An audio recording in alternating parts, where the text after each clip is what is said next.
வெளியே தலை காட்ட முடியல என்று நாஞ்சில் விஜயன் கூறிய இந்த வார்த்தைகள் சமீபத்தில் அவர் கடந்து வந்த மன உளைச்சலை வெளிப்படுத்துகிறது. திருநங்கை வைஷ்ணவி என்பவர் நாஞ்சில் விஜயன் மீது சில குற்றச்சாட்டுகளை முன்வைத்திருந்தார். இதற்கு நாஞ்சில் விஜயன் அளித்த விளக்கம் பலரையும் உலுக்கியது. வைஷ்ணவி முன்வைத்த குற்றச்சாட்டுகளுக்கு பதிலளித்த நாஞ்சில், வாழ்க்கையில் பிரச்சனைகள் வரும்போது கடந்து போகலாம் என்று நினைத்ததாக கூறினார்.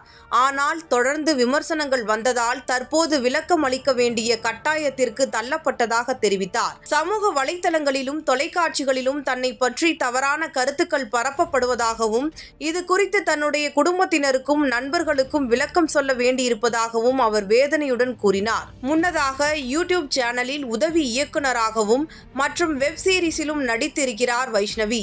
திறமையான பெண் என்று பாராட்டிய நாஞ்சில், ஒரு கட்டத்தில் வைஷ்ணவி தன்னை காதலிப்பதாக கூறியதாகவும், ஆனால் தனக்கு அதில் விருப்பமில்லை, நாஞ்சில் விஜயனையும் என்னையும் சந்தோஷமாக வாழவிட மாட்டியா என அவரது மனைவியும் இந்த வீடியோவில் பேசினார்.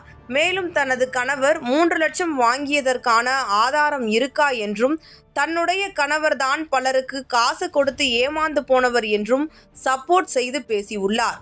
வட்டிக்கு காசு கொடுக்கும் வைஷ்ணவி, எந்த ஒரு ஆதாரமும் இல்லாமலா எனக்கு காசு கொடுத்தார்? அவர் பேசுவதில்